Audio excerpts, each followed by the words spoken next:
Hello and welcome to Let Me Look That Up, the show where we use the internet to try to answer life's trivial questions. I'm Allison, and I'll be your host for today. I'm Tristan, and I've done the bare minimum to prepare for today's test. And I'm Mike, and to be perfectly honest, I have no idea what I'm doing here. We've all been there. You're hanging out with a couple of friends, and suddenly a random question pops up like, are there any animals that appreciate art? So somebody pulls out their phone to see if they can find an answer. That's what this show's all about. Just a couple of friends trying to find answers to life's mysteries. Finally, a friendly reminder. The three of us are, at best, hobbyists who are mostly relying on random stuff we found on the internet. And I have it on good authority that sometimes people are wrong on the internet. What?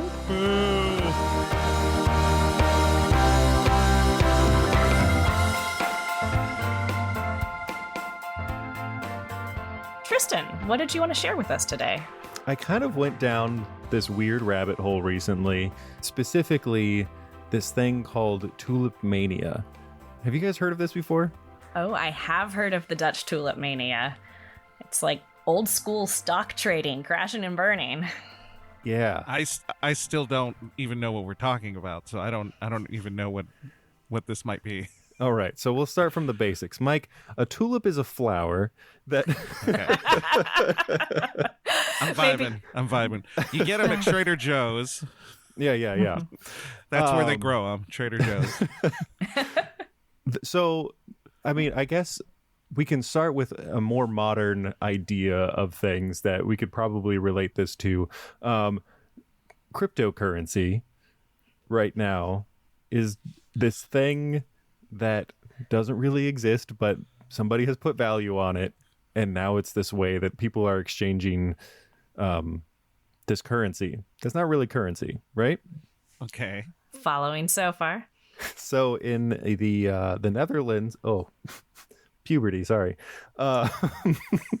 In the Netherlands, they had this interesting thing that happened in the 17th century where tulips were such a wanted commodity that they were starting to sell for crazy prices. And the more rare the tulip was, even tulips that had imperfections in the coloring were selling for crazy amounts of money.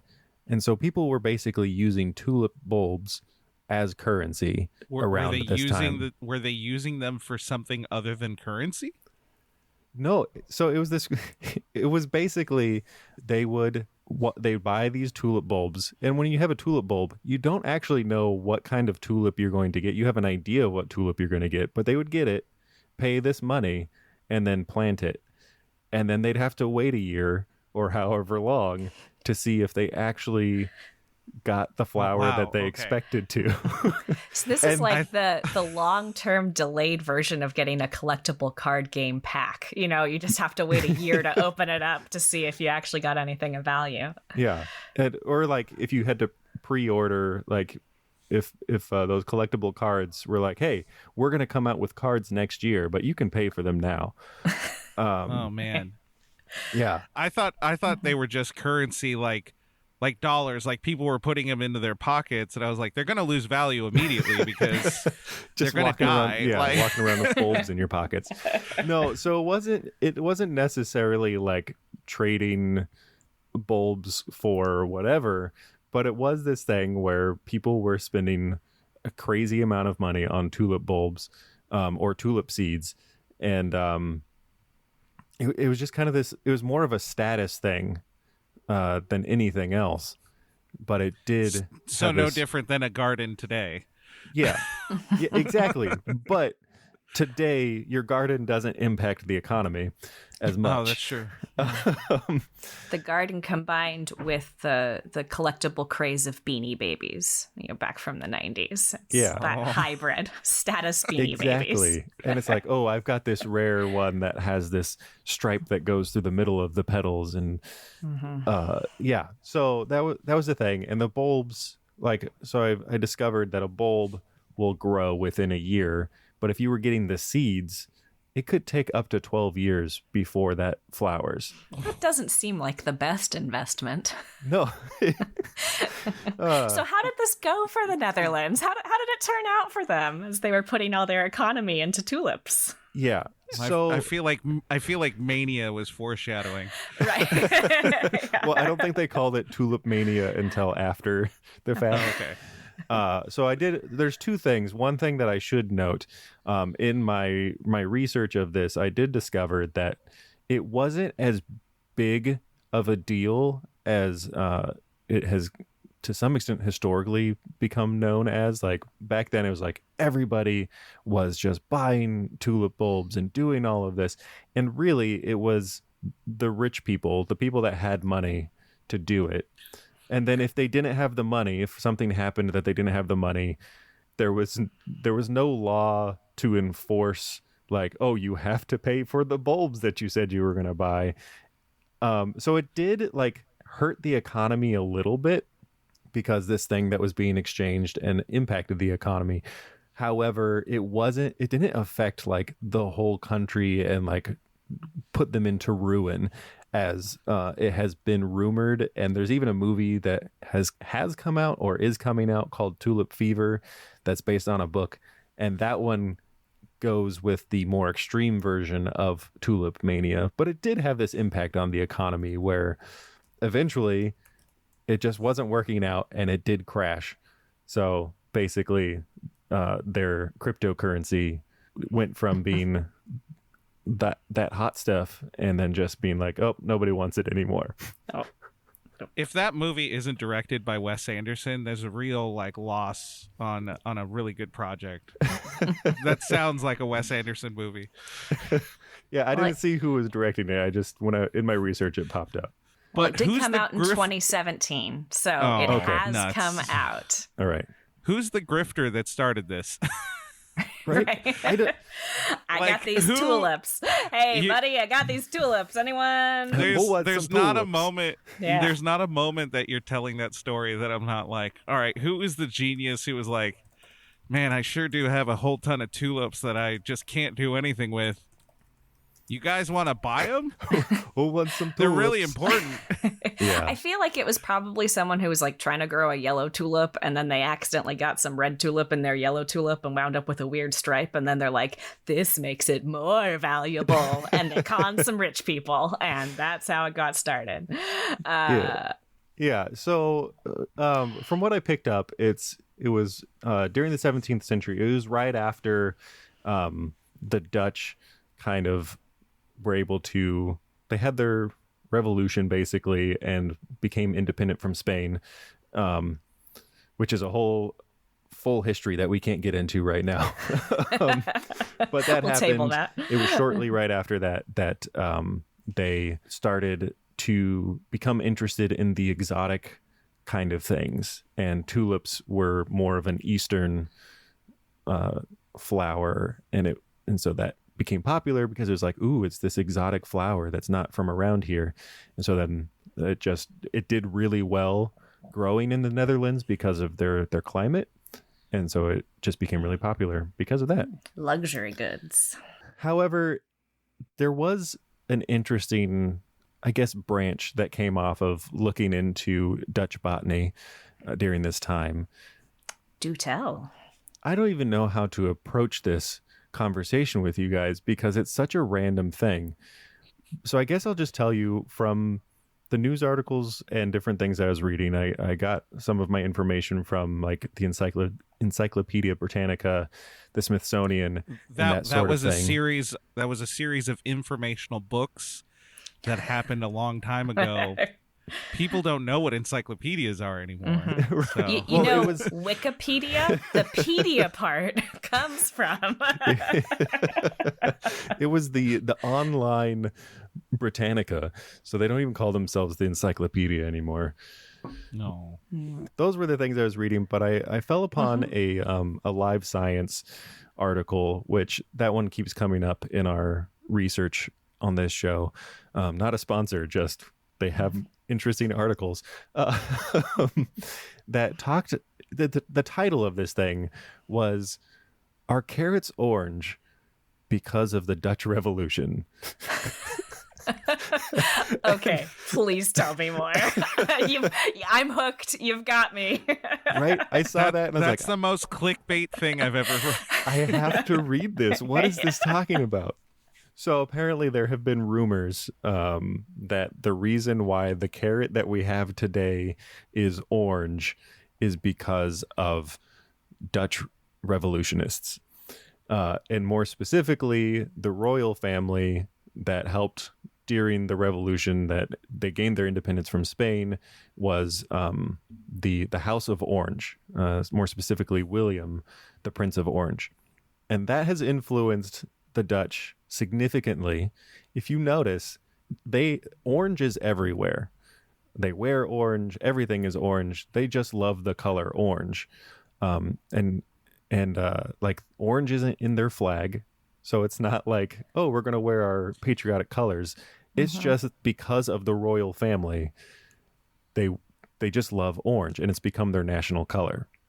The rumor has it carrots have become this color because they were like, hey, let's breed them to be orange to celebrate our royal family. I don't know if this came up in your research. William of Orange, was that referring to the color at the time or was that a place? You know, I generally don't assume that royal families are based on colors. If you're from the East Coast, it's orange. Orange? It's not orange, it's orange. Yeah.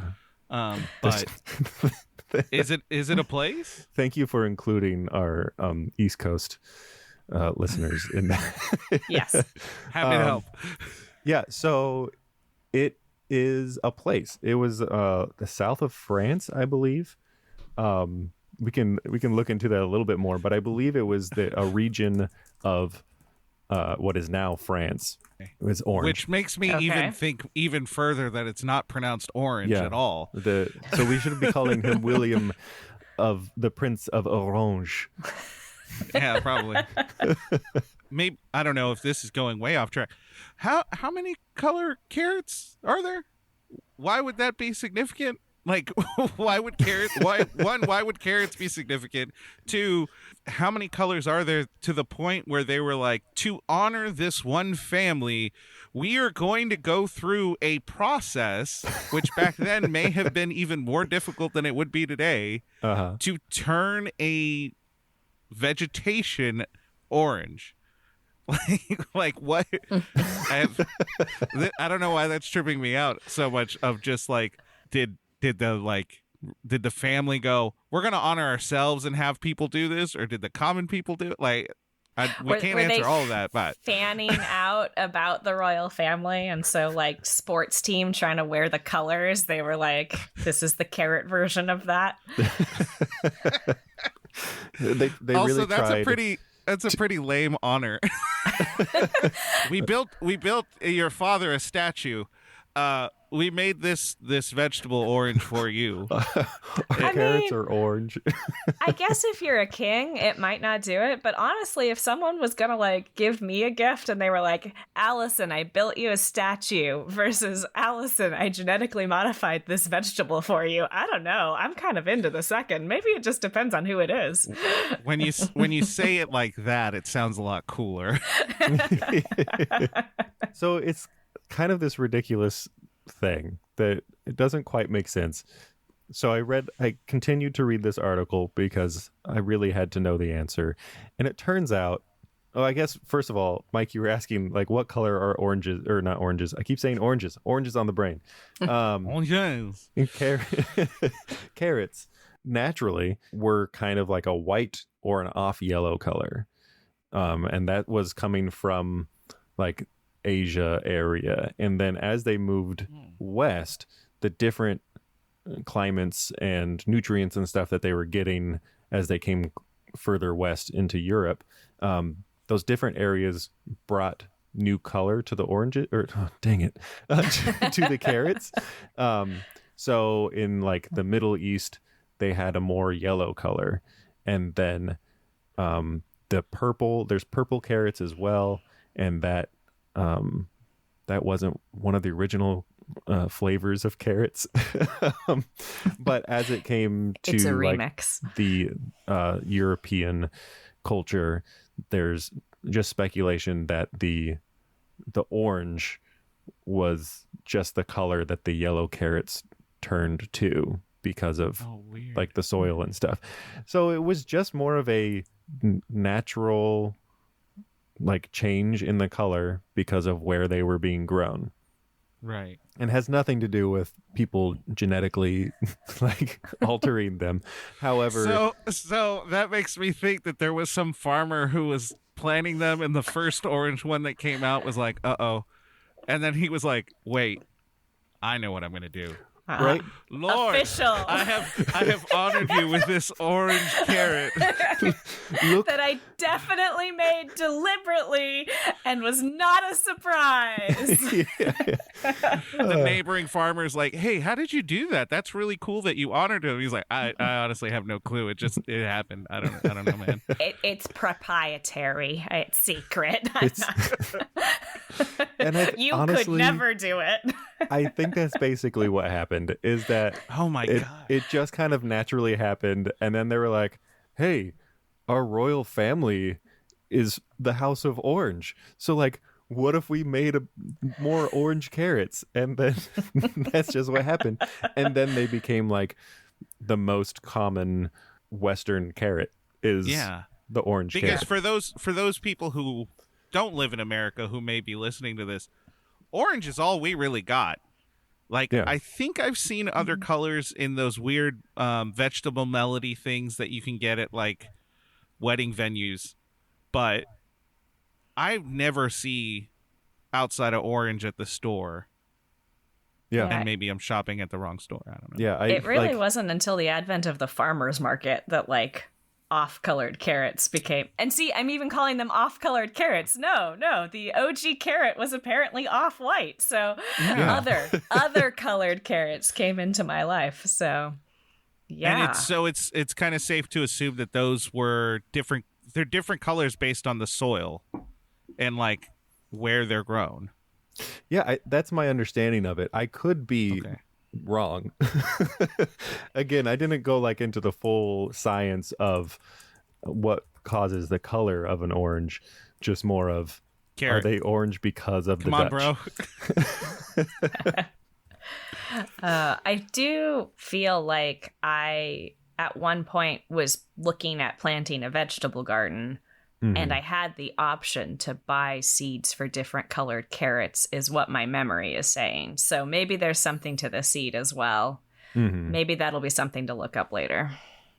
Yeah, I mean, we'll definitely should look into that a little bit more. My guess, my speculation is that it would like have just kind of genetically altered naturally, not by forcing selective breeding and stuff.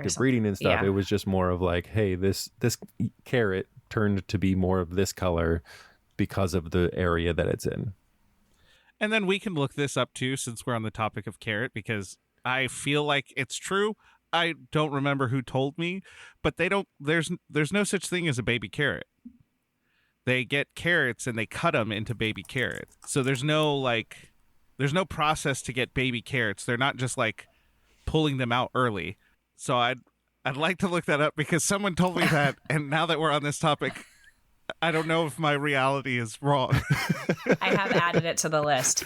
I mean, just thinking about it, it seems incredibly likely now that you've said that. Just like the shape of it, they're very consistently shaped in a way that carrots if aren't. you look at carrots, they're not consistent. The's no consistency to carrots. Exactly.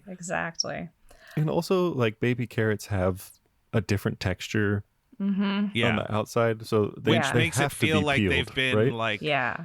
There has to be something But going on. I there. heard it. We have an opportunity to confirm it. All right. Okay. We'll add that to the list.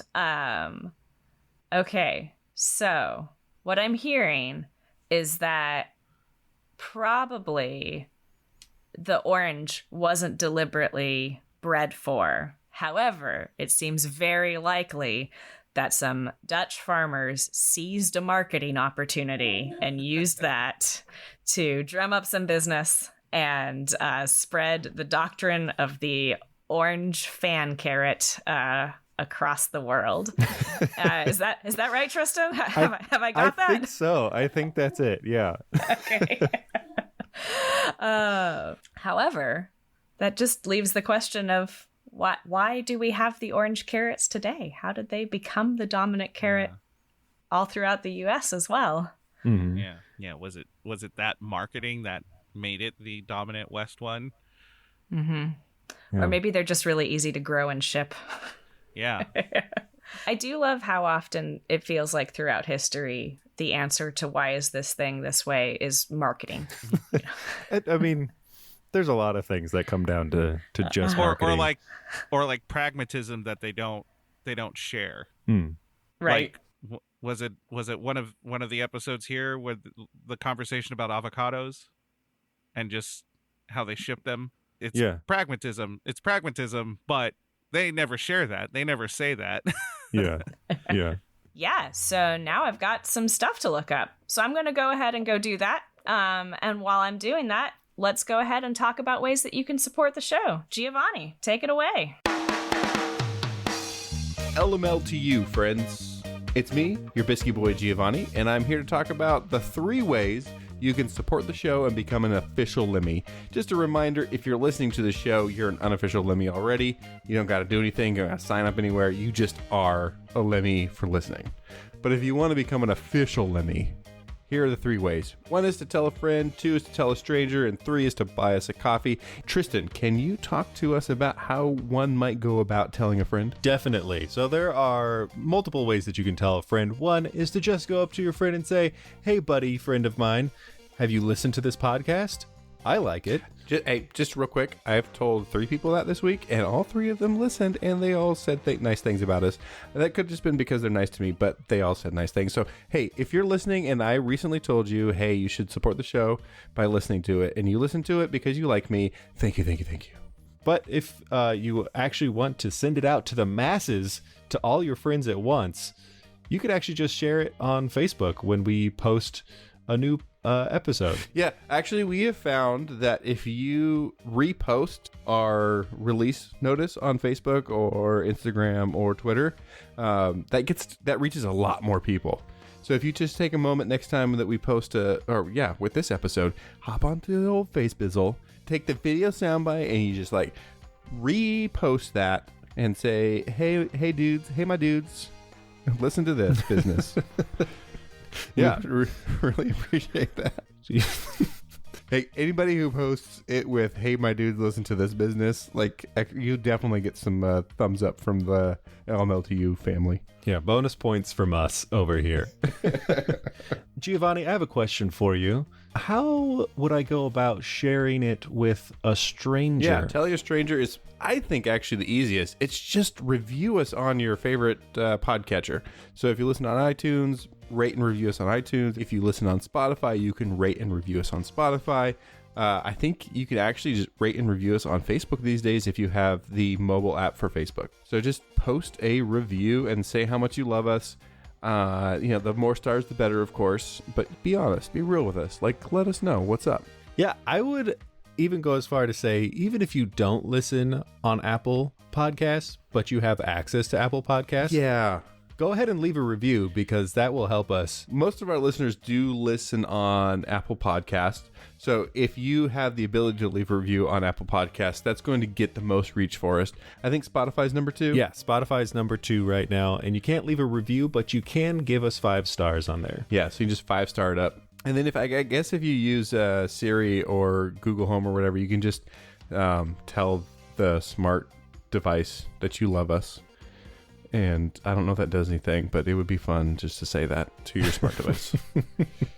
Speaking of leaving a review, we actually got a 5-star review from our friend Bravo Bomb. 5 stars, man. I don't know if you know this, but we have gotten a lot of stars from everybody who's actually reviewed us. Yeah, and we are extremely grateful for that. So Bravo Bomb, who left us a review, said, "I like this podcast and enjoy learning new things in a fun way."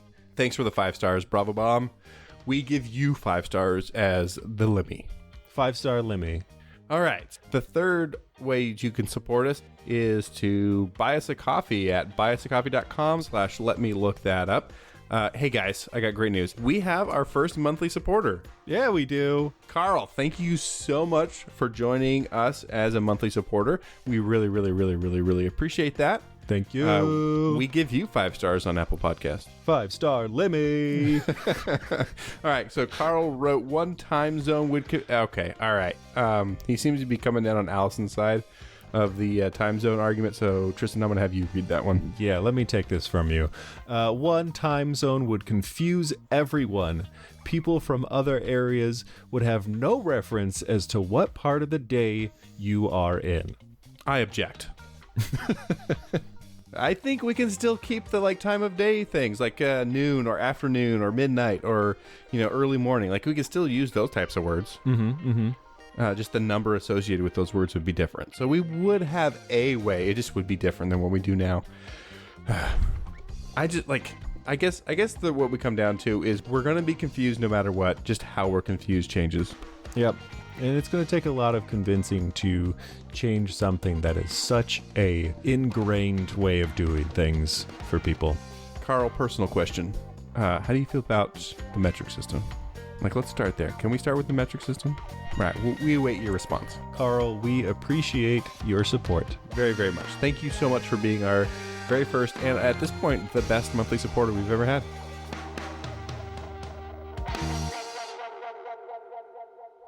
All right, so we are back, and I've got some answers to tulipy questions and carroty questions. More carroty questions, truth be told.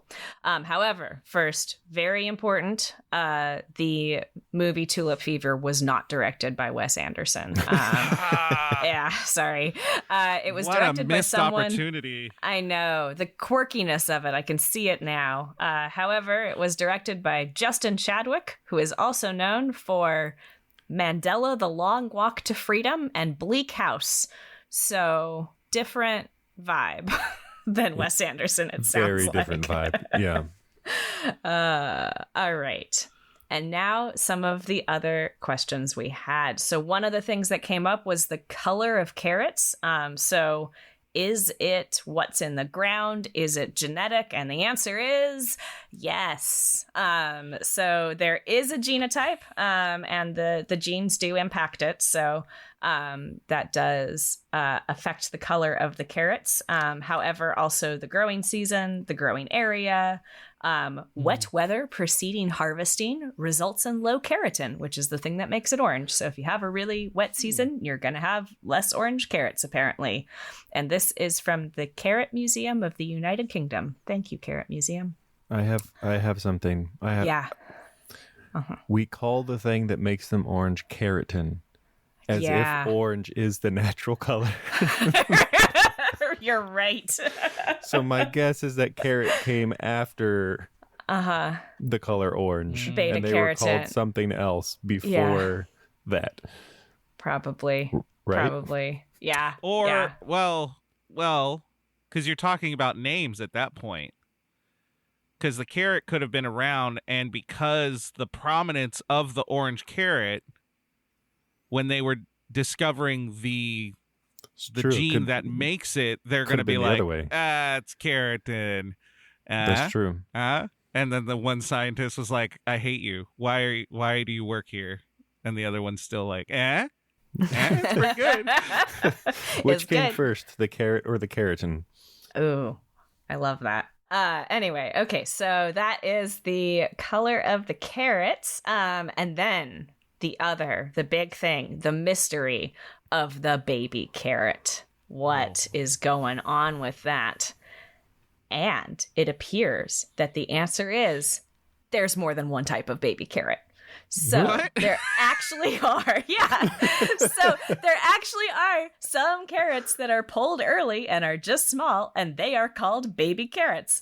However, there's this other kind of carrot that's super long and skinny that started to get developed just for baby carrot production. And the idea is you peel it and you can get 4 at least carrots out of one official carrot. And that is where the baby style cut carrots come from. And they have become more and more popular since they were invented in the 1980s. So when prior I to eat the a whole bag of baby carrots, I'm eating about 6 normal carrots. You eat a lot of baby carrots in one sitting, if I'm doing my math right. Respect. I eat a lot of everything in one sitting, so that's okay. All right. it's a problem. Yeah, bagged, ready to eat, skinned carrots. So yes, they are the vast majority of baby style carrots that you see. The in term the skinned carrots makes me very uncomfortable. I said it out loud and I was like, I don't like it, but I'm just gonna keep rolling. It'd be peeled, right? Peeled, yes. We took the skin off of these carrots. Can I get some deep fried skinned potatoes? You mean French fries? Yeah. So we have both. So I wonder if like baby carrots proper are like the fancy kind that you would get at the fancy, I've seen it in movies where they're eating fancy food and there's baby carrots there. I bet those are like the actual baby carrots, and then what we buy in a bag in the store are the skinned carrots that get chopped up. Regret. I have so much regret for my word choices. Yes. Like baby corn that only comes on salads. Or some Chinese food. I call it lizard tails because they look like lizard tails. They do. You're right. Oh, that's going to... What kind of corny lizards are you looking at? Eating of tiny corn.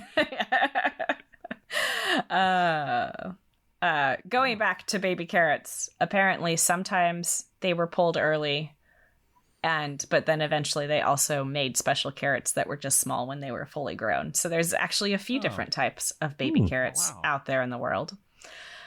And then the last thing, just because it came up really fast, orange is in France. And it, the House of Orange was in the south of France. And it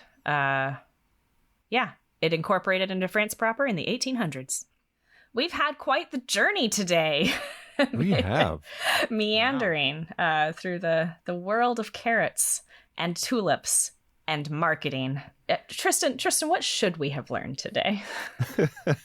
Well, I guess what we should have learned today is that, one, Tulip Mania was a thing in the Netherlands. It wasn't as big a thing to the economy as some people would speculate, but it still was this crazy thing where people were spending probably too much money on a flower that would only be there for a week and then be gone for the rest of the season.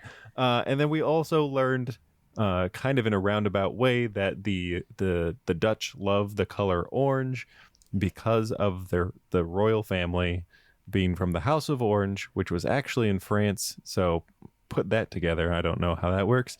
And then on top of that, we learned that no, carrots are not orange because of the Dutch, but the popularity of orange carrots may have come from the Dutch. And then as we were going, we also learned that baby carrots are a lie sometimes, but not all the time. We also learned that color is dependent on a few factors, including growing area and growing conditions. We learned that marketing is king, and that's why the orange carrot dominated. We learned a lot today. Indeed we did. But wait, the learning doesn't stop just because we've covered the topic for the day. You listeners have done the real work of looking things up, and we wanted to take a moment to share one with you. Here's Listener Lookups. Ladies and gentlemen, I want to take a moment to extend my deepest thanks. Last week, Tristan and I asked you to submit some listener lookups, and you guys pulled through. Thank you, thank you, thank you. Let's dive into our favorite listener lookup from this week. So this week, our listener lookup comes from Daft Punk Fandom, also known as Daft_Wub on Twitter. Yeah, so Daft Wub listened to, well, of course, one podcast of ours that was from Bags to Robots. That's right. And guys, got bad news. We got some things wrong. It's It's hard to admit, but also it's good to know that sometimes we get things wrong. I mean, we asked for it. We said, hey, we want your pedantic reviews. And Daft Wub did it. Daft Wub made us smarter about... I think maybe we need to redo that episode. Well, not redo. We need to revisit that episode. Do a revisit. Tristan, can you share with us what Daft Wub said? They said, "Hello, friends. I gave your podcast a listen, and I can definitely clear some stuff up for you. Respectfully, you got a lot of stuff wrong." Skull and crossbones. But most everyone does. Firstly, Daft Punk only wore bags once, and it was in 2006 for an interview. So I watched that interview, and the video quality feels like 1996. Like a 10 years older than it actually was. Yeah, somebody recorded it on their VHS and then uploaded it to YouTube. Yeah, so Daft Web says the title is already incorrect. So, yikes. Oh, man.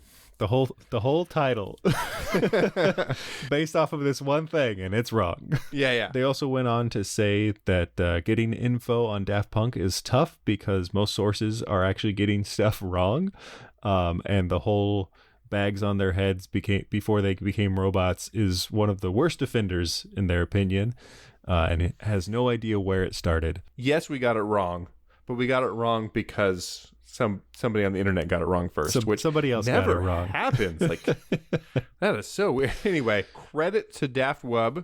Ladies and gentlemen, you've heard it here maybe first. They didn't wear bags on their heads for performances. It was for one interview. It was for one singular interview. By the way, we did on our Twitter post, Daft Wubs has a thread about the first helmets that they used and how much tech and design went into that, which is incredible. You guys should definitely look up Daft Wub, follow Daft Wub on Twitter, and they just got some great Daft Punk deets. Daft Wub, thank you for that lookup. And to everyone else, we know that there are things that we've said that you know that we got wrong, or that you have more information on. More information is so good.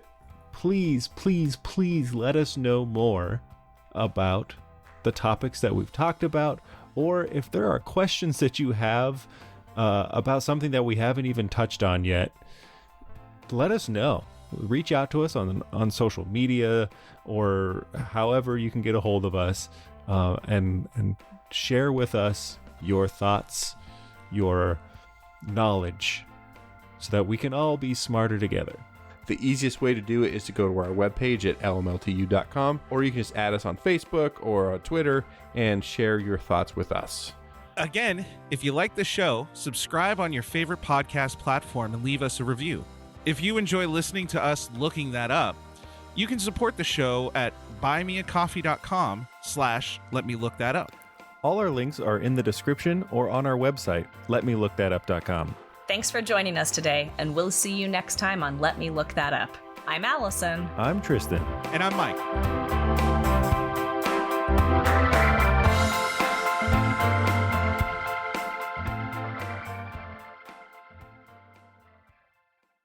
Giovanni's here, and he's gonna tell you how you can support the show. Wah, wah, wah, wah, wah, wah.